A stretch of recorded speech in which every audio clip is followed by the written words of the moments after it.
Okay. So, G1 Climax has come and gone. And the winner of the tournament is Hiroshi Tanahashi. Kind of shocking considering how dominant, in my opinion, Okada was throughout the bulk of the tournament, having only lost one match.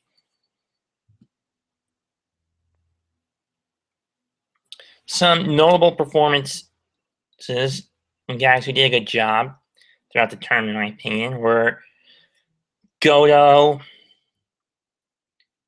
Styles,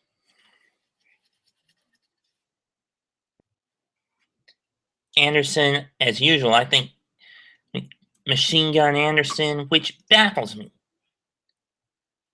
If he's done so well in numerous G1 climaxes and has yet to win them, why is it he ends up getting titles that are primarily in the tag ranks?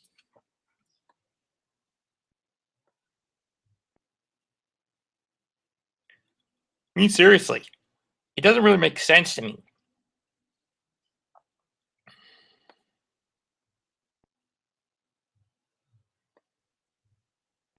And if that were the case, why? In any event, from what I understand, and the final show of the tournament tour went off without a hitch. And so once again, the IWGP Junior Tag Team titles hot potatoed out of the hands of the Young Bucks and back into the hands of Red Dragon. And Kushida successfully retained against Ricochet, the IWGP Junior title against Ricochet. Styles has got his rematch set up for Destruction against Okada, as do the Kingdom for their tag match against Anderson and Gallows. Naito and Shibata's little issue is boiling to a fever pitch. And we've also found, and the cherry on top of this, right out of the gate, Delirious showed up and announced that next year, Ring of Honor would be coming to Japan for the first time since 2008, back when they had the working relationships with Pro Wrestling Noah. Awesome.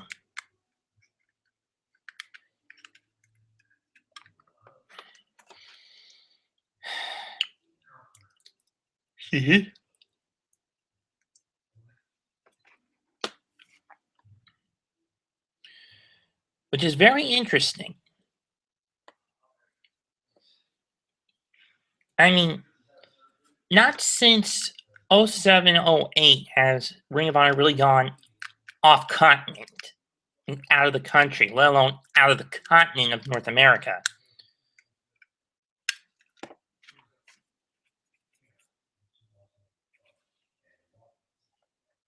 How will this play out? I don't know.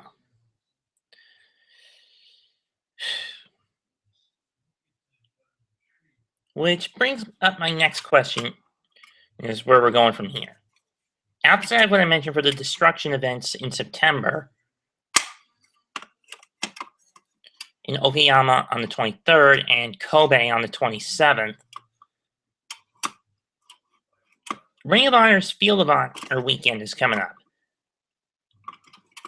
The guys we know that are going to show up here in the States in the Philly show are going to be Okada, Goto, Kushida, Nakamura, the KES from Suzuki Army and from Suzuki Gun,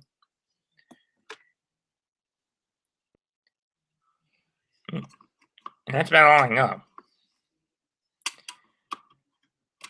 Now, to the guys who make the matches at Ring of Honor, would it be legitimately unfair if, say, you were to force Davey Boy Smith Jr. and Lance Archer to put either the Global Honor Crown or the National Wrestling Alliance Heavyweight Tag Team titles on the line, or no? Oh, against War Machine on August 22nd. I don't see a point in not making them defend the belts. And the best part is, it would be a level playing field. And keep in mind, the entire faction of Suzuki-gun, while New Japan aligned, is more freelancer-esque. Hence why they run roughshod and are holding all the belts from Noah hostage.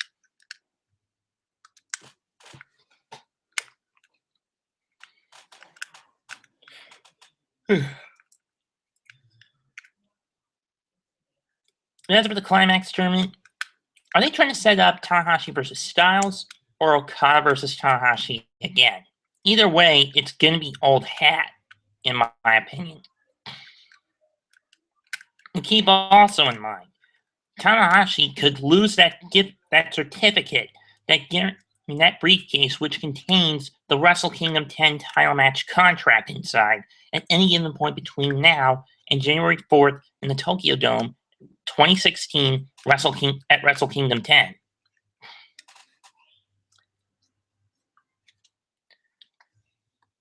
Because unlike the WWE's Money in the Bank, or TNA's Feast or Fired, with a G1 Climax briefcase, you have to defend that like a championship.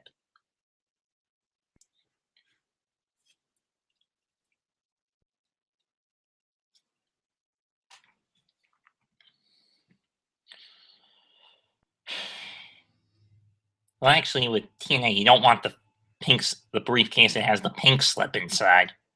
And it says Fired on it, but whatever.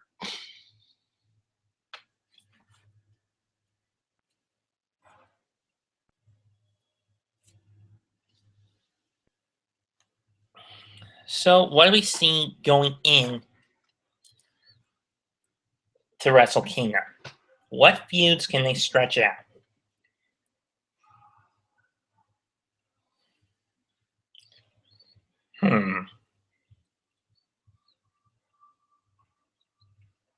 To be honest, I don't know.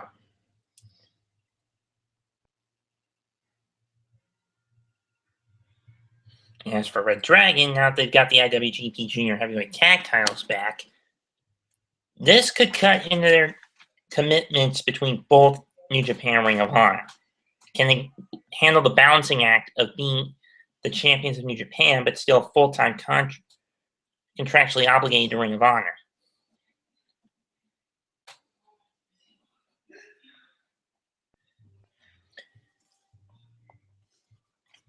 And if the belts are going to keep bouncing around like a hot potato like they've been all year, and always ending up back in the hands of the Young Bucks, who knows how it's going to play out.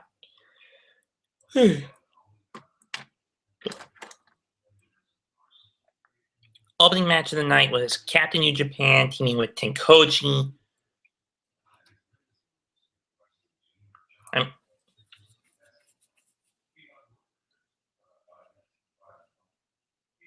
Was it? Well, I don't remember who it was against Captain New Japan against Tenkoji and Dave Finlay Jr. I don't know. Like 2 6-man tag matches that were decent. I didn't bother with them. I wanted to get to the meat and potato matches of the show, starting with Bullet Club against Chaos. Chaos represented by Yano, Ishii, and Sakuraba. Against Bullet Club, represented by Tonga, Fale,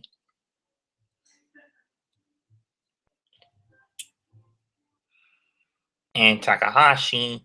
Decent little match for a few comedy spots. The heelish tactics of Bullet Club are thwarted by Yano's shenanigans. Chaos gets the win. 3 stars.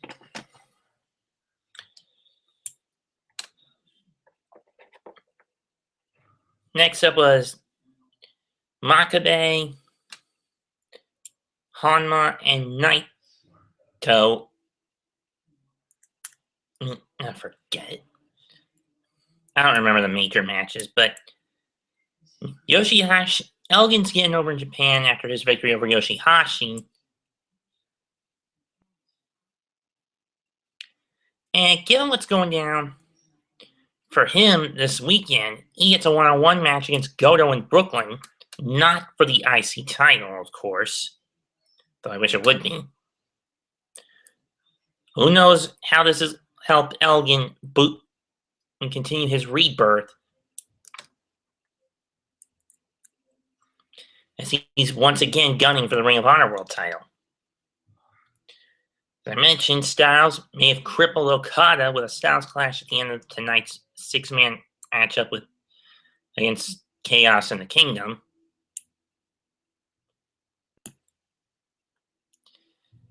But it should be interesting to see how this plays out.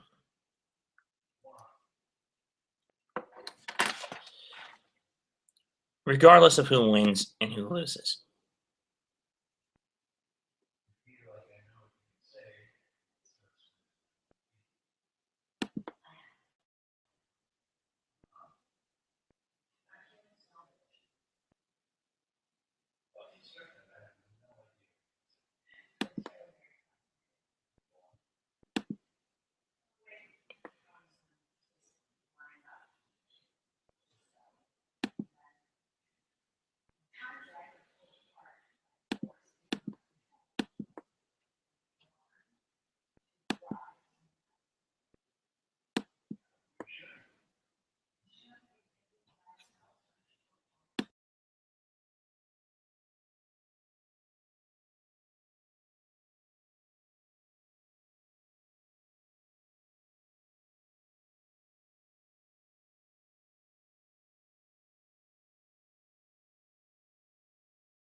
Anyway, sorry about that. Just working on something. With the goal at stake coming up in September or whenever, you gotta wonder to yourself,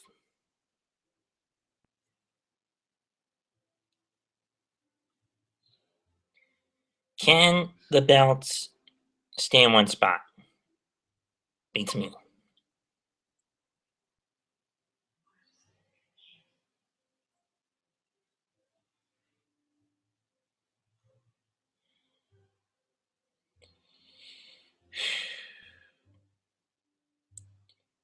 So, I'm not sure where New Japan's going to go from here, to be perfectly honest.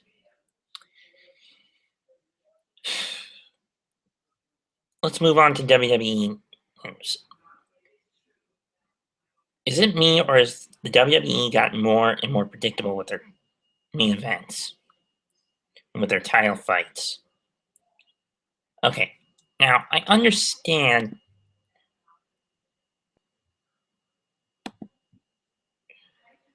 why we're getting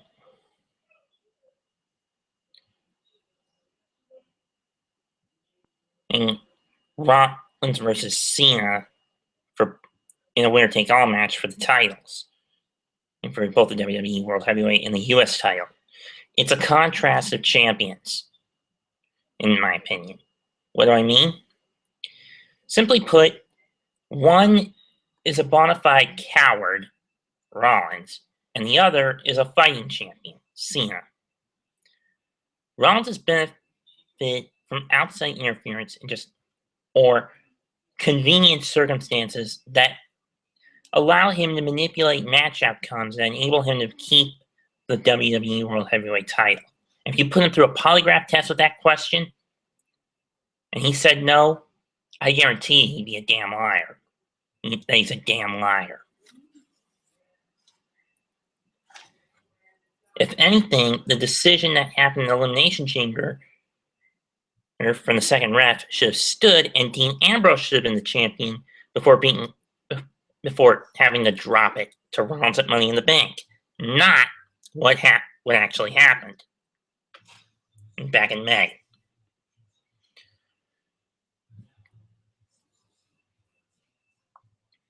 Yeah, IC title match.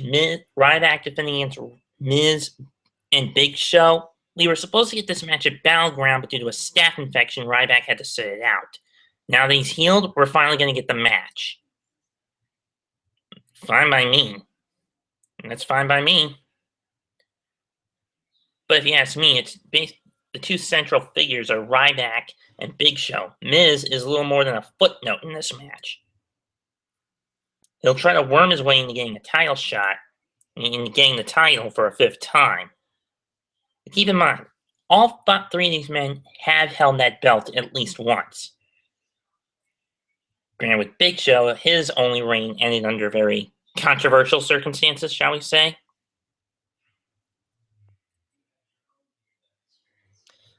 Where by contrast, Miz has had 4 reigns of varying lengths.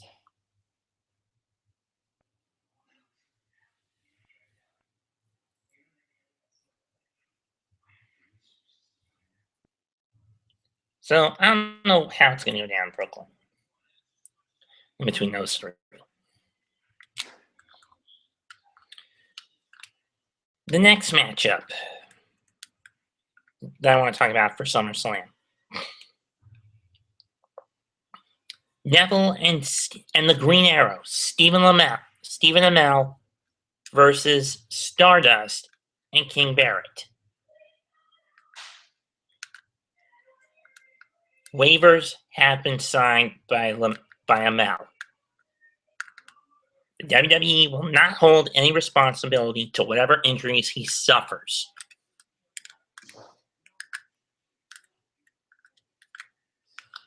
Should this happen?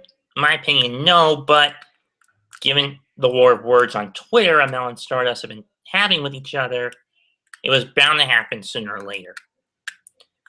I mean, ever since setting up the Stardust persona, well over a year ago, Cody Rhodes has delved deeper and deeper and deeper into the depths of his own insanity, folks.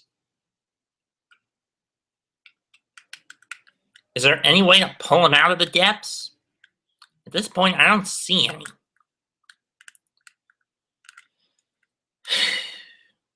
I really thought they'd make him see the light after his father's death, and tie into a storyline where he breaks free from Stardust's grip after what happened in June with the death of his father.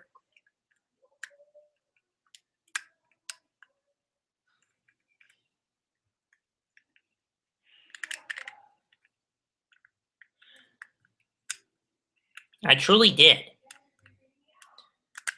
If Goldust couldn't pull his brother's head out from the depths, and the death of their father couldn't do it, what can?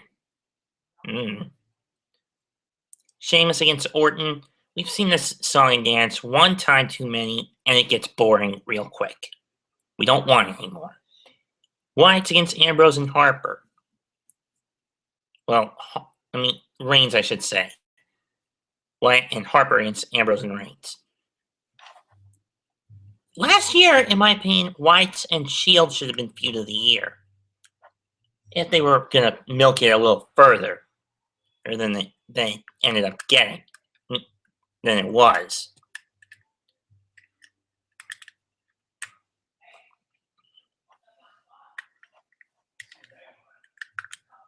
If you ask me.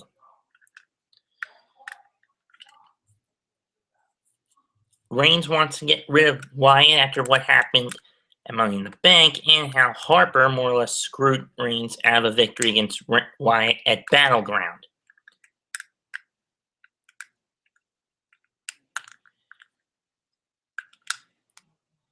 This should be a doozy of a fight.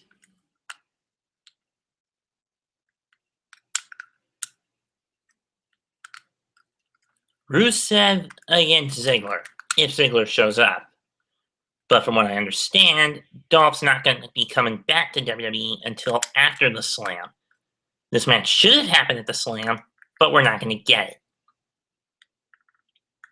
Especially given how much of a chauvinistic, sexist, Neanderthalic pig, Neanderthalic bigot that Rusev has proven to be. If anything, just put Summer Rae and Lana in a cat fight to hold us over until Ziggler gets back. In a matchup against one another, or until Dolph gets back. whenever that'll be.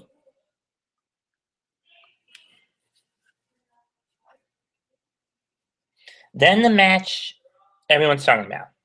The one that was too big for SummerSlam. Lesnar versus The Undertaker. Okay. 4 times these two have fought each other one-on-one. And let's face it, this is one hurdle The Undertaker has never managed to clear. Brock Lesnar's the one man in WWE who is not only the one in 22-1, but he's also the one, as in the one the dead man has never defeated one-on-one. 4 matches again between the two of them against each other. Brock is 3-0-1. And 3 of those matches were with the title on the line. And 2 of them in matches that were tailor-fit for the dead man.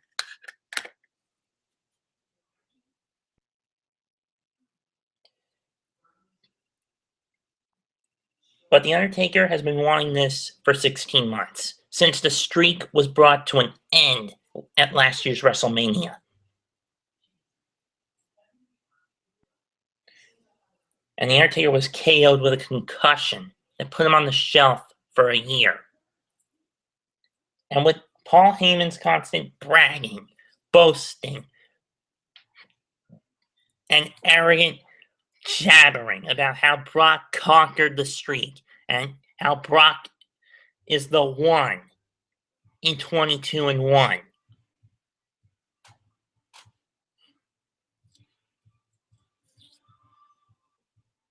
And how Brock is the one blemish The Undertaker can never get rid of. The one stain on his record he's never been able to cleanse.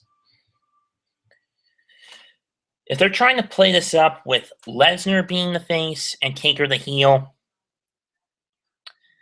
I'm not sure how that's going to play out. But either way, if they are going to give The Undertaker the win against Lesnar, and allow The Undertaker to finally defeat the Beast Incarnate one-on-one, it should happen at SummerSlam. Although I believe it should have happened last year at WrestleMania. But they were trying to push Brock for a title run. They were pushing Brock towards his title run.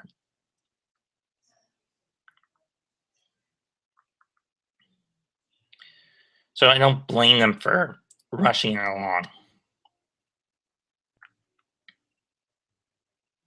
I say that this time Brock truly does rest in peace.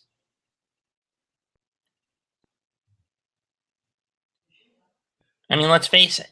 If he did win the title at Battleground, and The Undertaker came out after the match, you pretty much knew that was going to set that up for the title, and The Undertaker would lose again.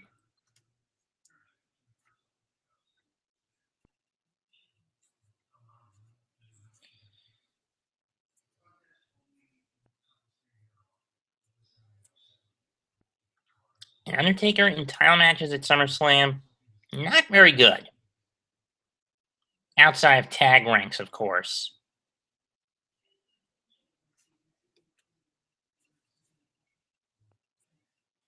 But here's another factor we need to throw into account. Brock has competed at each of the past 3 SummerSlams again, and won all the matches he's been in. Defeated Triple H at SummerSlam 2012, CM Punk at 2013, and John Cena last year. The Undertaker has been absent from active competition at SummerSlam for each of the past 8 SummerSlams. The last time he competed at the event, Hell in a Cell versus Edge at the 2008 Slam in Indianapolis.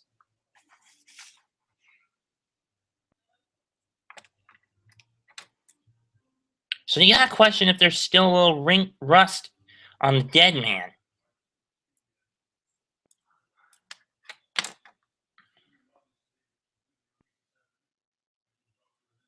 Now moving on to TNA affairs. Q facepalm. And Q facepalm.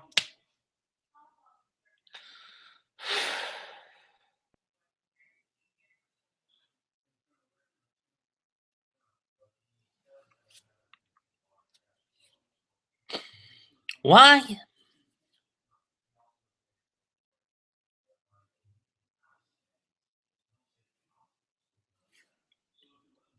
Because it's a debacle.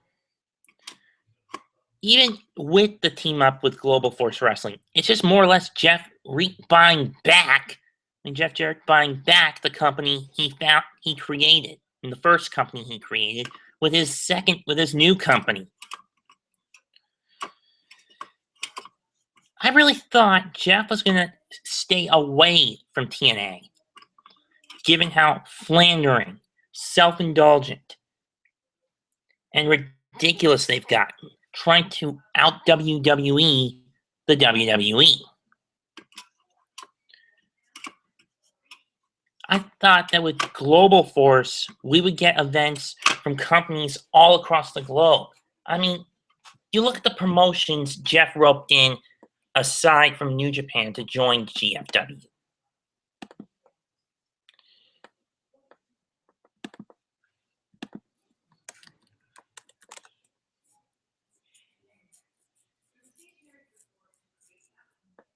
You got companies from Australia.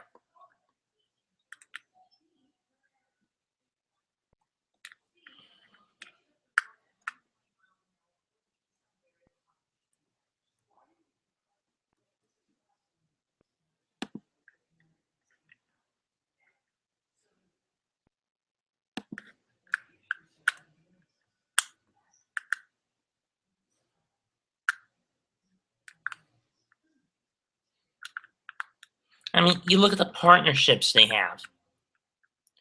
They've got through this company.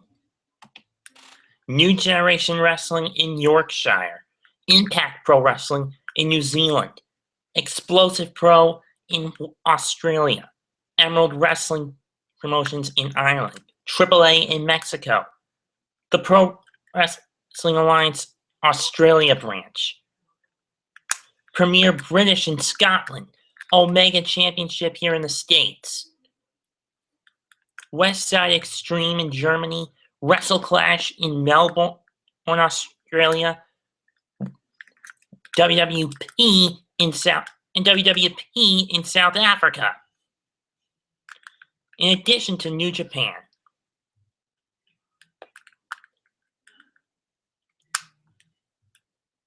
How could you do that, Jeff? I thought you wanted to separate your company from TNA, not reintegrate TNA back into the company, into GFW.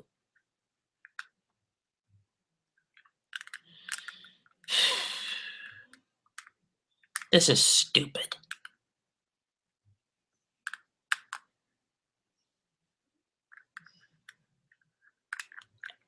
And ironically enough, the majority of the promotions that have signed up with Global Force are either British or Australian promotions, like EPW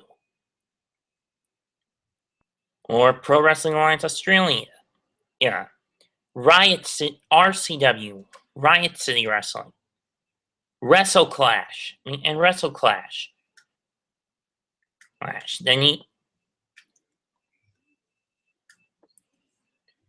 And thus far, only 3 of the partnerships have had actual events under the Global Force banner. Wrestle Kingdom 9 for New Japan. World Wrestling Professionals had Wrestle Monster July 18th in South Africa. And on May 24th was the Lucha Libre World Cup.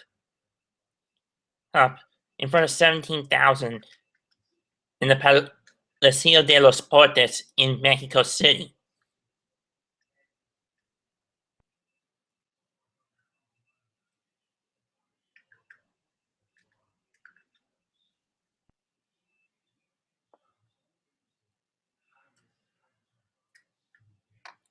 And it's kind of funny considering how New Japan didn't want to take and get involved in this matchup, in this event.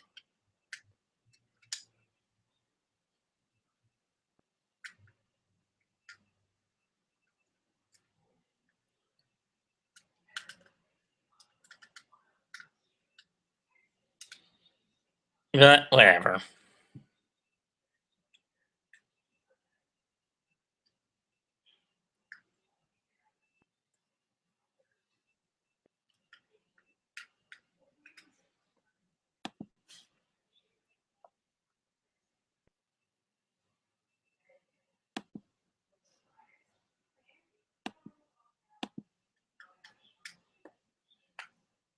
Especially when most of the guys in this tournament were pretty old. Are pretty old. I'm referring to the AAA Cup and the Lucha Libre Cup. But anyway, does this fully justify the fact that more or less Global Force stabbed its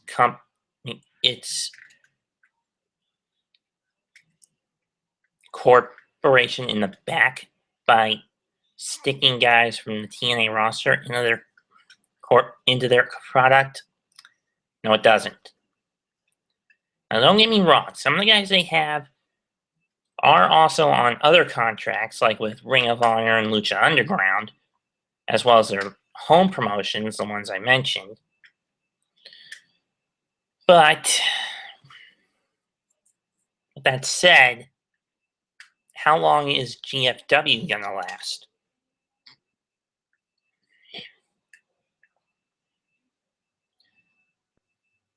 I mean, will they get a hold of the rights to broadcast next year's Wrestle Kingdom? I don't know. Or any other events they've done this year? Again, nobody knows. I don't know for sure. That being said,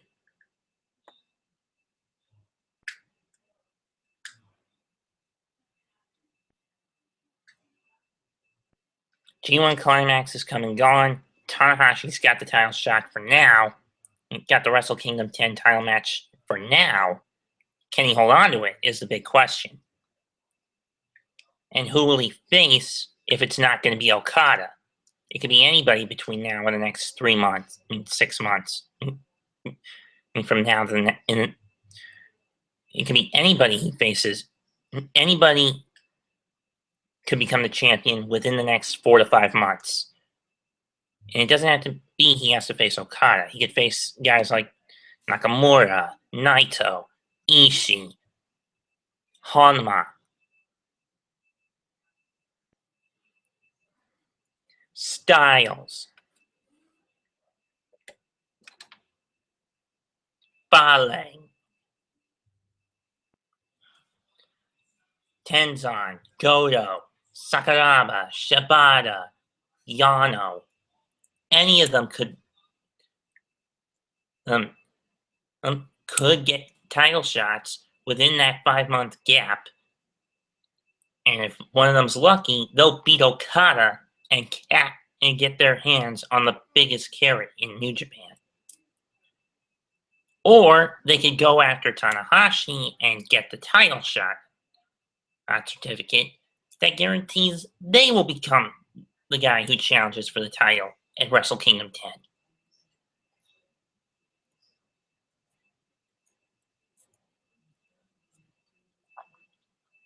Whichever way it goes is fine by me.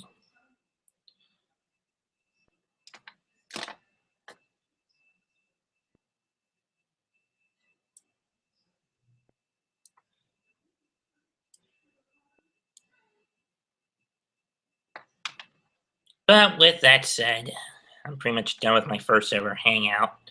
It's a shame nobody showed up. I'm done. I'm out. Adios. Arrivederci. Ciao. Sayonara.